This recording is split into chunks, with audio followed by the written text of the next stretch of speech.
Hello and welcome to another episode here at interstellarway.life. Thanks for joining me. Today I'm going to be talking all about how you can better manage your work and life and find a better way of managing and balancing those two things together. Let's get started. So, how to better manage work and personal life. The problem really, in a nutshell, is that you are probably spreading yourself too thin and you're finding that you're not performing very well at work and not performing very well at home. And depending on your stage in life that you're at, or whether you've got a family or you're planning to have a family, then you'll have different pulls and pressures on you. But actually it doesn't matter. The aim of the game really is to find a better balance between these two things so you can have more joy in your work and more joy in your life. Because actually, I believe that work itself should be joyful, and I hope you do too. So, if you're feeling overstretched and you're feeling that you've got too much on and you're spread too thin, it's going to lead to unhappiness and discontentment and stress. So let's tackle this problem now. I'd like to start by dealing with some myths. And probably myth number one is the myth that if you keep working for longer, you'll get more stuff done, right? So this is the typical entrepreneurial catch-22 situation that you probably feel that you're in, that you need to work longer to catch up and get more stuff done. Now, what I would say to you is actually work falls into two buckets, the shallow work bucket and the deep work bucket. So it is possible for me to work a 24-hour day of doing shallow work. And for example, putting up posts on Facebook, responding to people via email. These are all quite shallow tasks which have a limited amount of value. Whereas deep work, something like writing the book that I'm writing at the moment, or writing a blog post, or recording this video, planning and recording it, takes more work. There's more of an investment involved. You have to use more of your mental capacity. And I would say to you, yes, you can work longer and get more shallow work done, but actually there's only a finite amount of time that you've got in your personal brain bank every day, and energy in your personal brain bank which you can use on deep work. So actually what you'll find, and this is what I find, is I can do about 4 or 5 hours of deep work in the morning. That's probably where I'm writing my book. But then towards the end of the day, I'm starting to run low on my brain bank, and that's when I start doing my shallow tasks. And actually, if I work for much longer during the day, even with my shallow work, then it starts to really affect the performance of my next day. So let's say I work from 8 till 12 writing my book, go for lunch, then I come back and I work from 2 till 10 at night doing social media. Actually, the next day when I sit down to write my book, I'm going to find myself still tired from the previous day and I won't recover. So I'm really borrowing on tomorrow today, and it's just not a good thing to do. So believing that you can just work longer and getting stuff done, it's just a myth. It just doesn't work. And I'd say, yeah, so the second myth there really is believing that what you do today has no impact on tomorrow, and it's just not true. You do need to unwind at the end of the day. You do need to give your brain time to recover. It is a muscle, right? So I can't personally at the moment run 5K every day, right? I ran 5K yesterday. I can't run 5K today because my legs feel really tired. So I'll run 5K tomorrow instead. You need to give your brain, which is a muscle, a break, give it a time to recover, give yourself time to unwind. Otherwise, you will burn out. So just realize there's that limitation of how much you can get done in a day.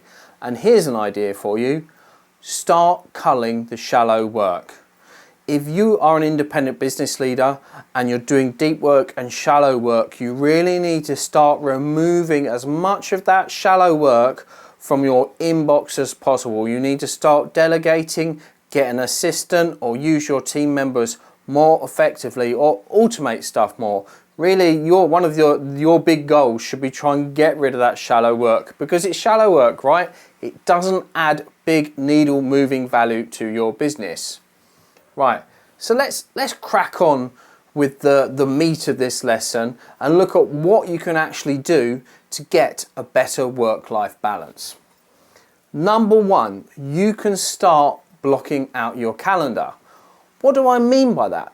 I mean, get your calendar on Google Calendar or Microsoft Calendar or wherever it is. Maybe use iCal on your map. Get that calendar up and start actually blocking out chunks of time.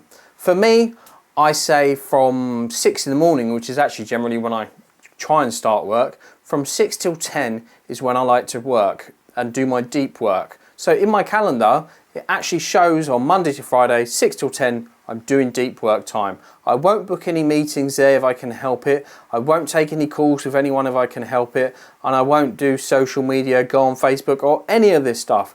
This is deeply protected time for me. And then at the latter end of the day, I schedule in chunks where meetings can happen, and I schedule chunks for where I'll do shallow work like social media and so on. So that's what I mean by calendar blocking. Perhaps I'll do a deeper video about this at a later time.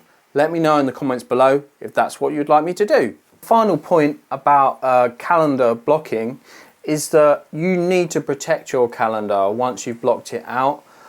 Which may mean you need to negotiate and explain to other people in your household which bits of your day are really important to you and why they shouldn't come and interrupt you at certain times. You're going to need to set rules and boundaries for that. But in exchange, it's negotiation.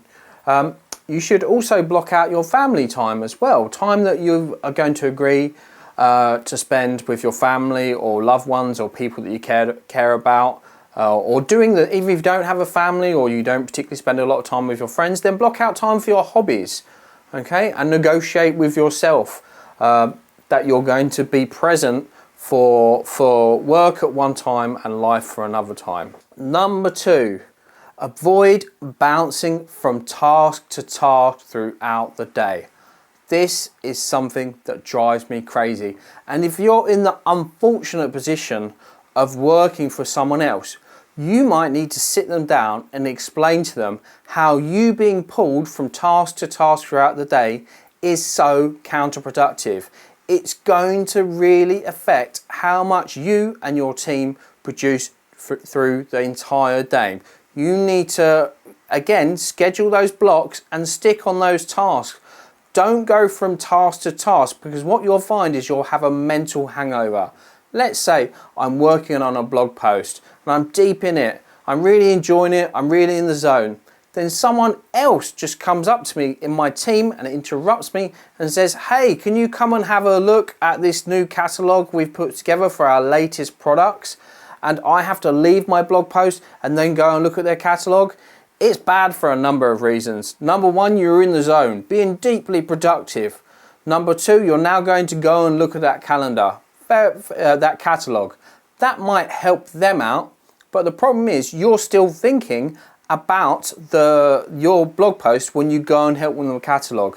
In your subconscious, all those thoughts about your blog post are still going on, and I bet they still come back at you and hit you in the conversations with the person. So you're not actually fully focused with that person in that moment either.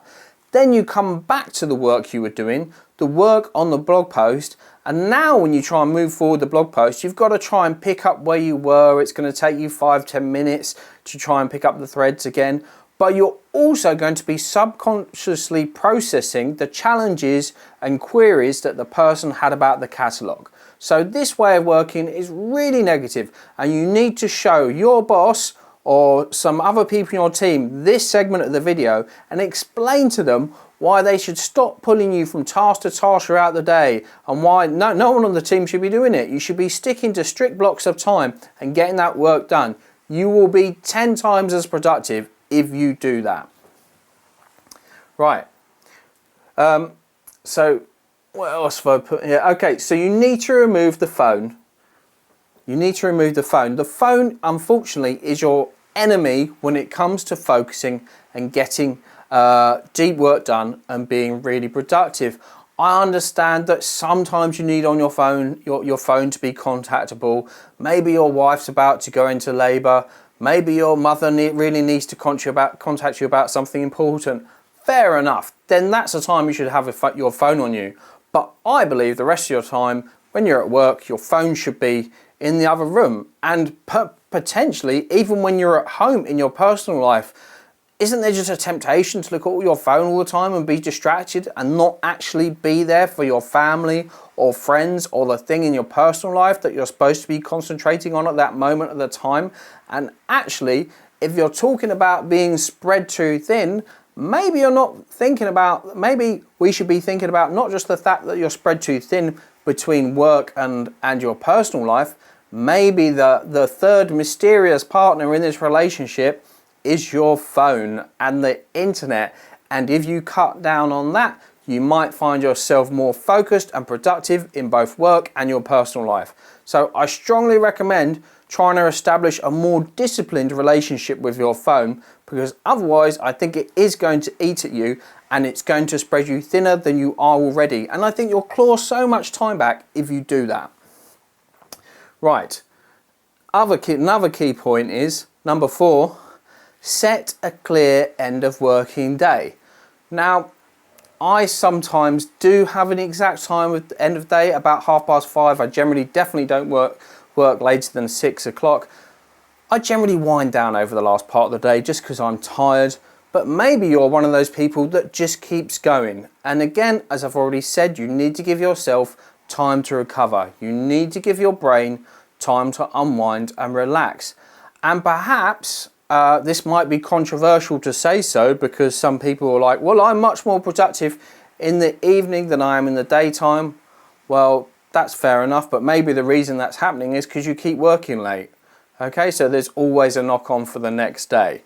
It is a personal preference though.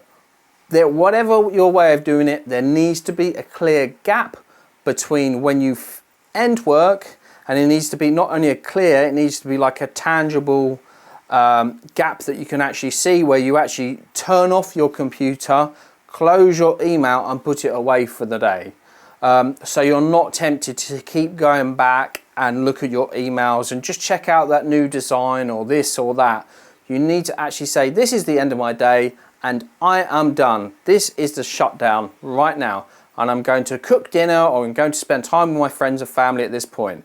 I'm not going to look at emails or this or that, because as soon as you don't resist that temptation, as soon as you do look at your emails, you're back into work mode, aren't you? Your brain's suddenly processing the challenges and opportunities and problems and difficulties that you might be having with your clients or colleagues and so on, right? So just don't do it. Do not open Pandora's box. Once the day comes to an end, your working day comes to an end, it's at an end, okay? Just say it. It's over. I've finished. Next up, be mindful, right? This is a hard one.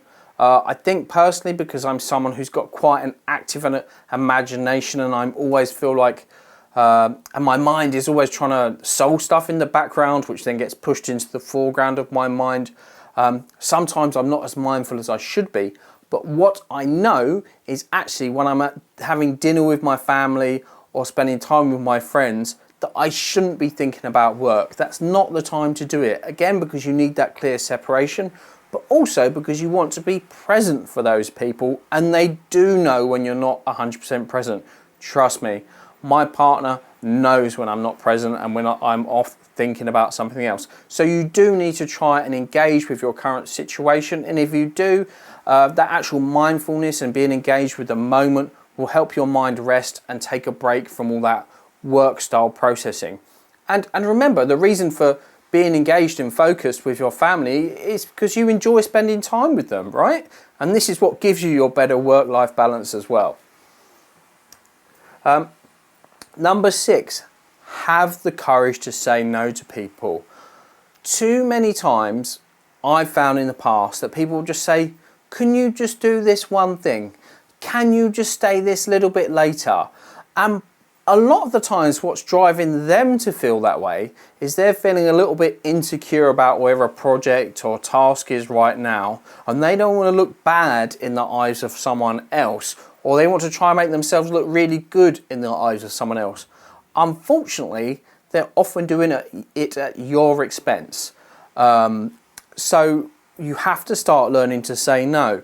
Is staying behind another 4 hours in the evening when you're not working at your most optimal really going to help you get a lot more work done? I'd say you're going to work slower and slower and slower, and you'll start making mistakes, and it will just get harder. That's what I've found in the past. So you need to learn to say no and protect your evening, because actually you'll be there with higher energy levels the next day to get the job done then. And quite frankly, if you're not being paid to work late, why should you? If it's your own business, fair enough, that's a bit different. But don't think that working late, even if it's your own business, doesn't come at a cost. It does. As I've explained, you'll be more tired and less productive the next day. There is a payoff. Right. Point number 7, the final point. At some point, you just need to stop thinking about work. Okay? You have to realize that there's more to life than work. We have a very short life. We're here for 72 years, and that's actually 26,280 days on average. We're here for that amount of time. And actually, when you think it, when I saw it written down in thousands, it doesn't seem like a huge amount of time. So you don't want to waste all of your time at work and thinking about work. There's other things that are equally or more important. Your children are going to grow up fast, and do not be so locked up and involved in work and your business that you miss them growing up and you turn around one day and they're not there anymore, because I think you'll feel terrible about that. And I would say one further point I'd add to that. So with that in mind, don't mortgage today for a better future. So what I mean by that is, don't lock yourself into your business working crazy hours all the time right now, because you think in the future then you'll have a lot more time with your family and friends, because actually you might find that day never comes and you don't get to that better future. I hope you do, but you might find by the time you get to that future, or maybe the future changes, that it never happens, and unfortunately you've invested all the time, your present time, with your friends and family right now, and you've not had those experiences and those moments of joy that you should have. So value the present, don't mortgage it. And I'd leave you with one last point. So yeah, stop overthinking about work all the time. Learn to switch off. And I've actually got a video which you'll probably see in the top corner of your screen right now, which is all about overthinking and over worrying. So go and check out that video now, because that will help you deal with those issues as well. Thanks for watching.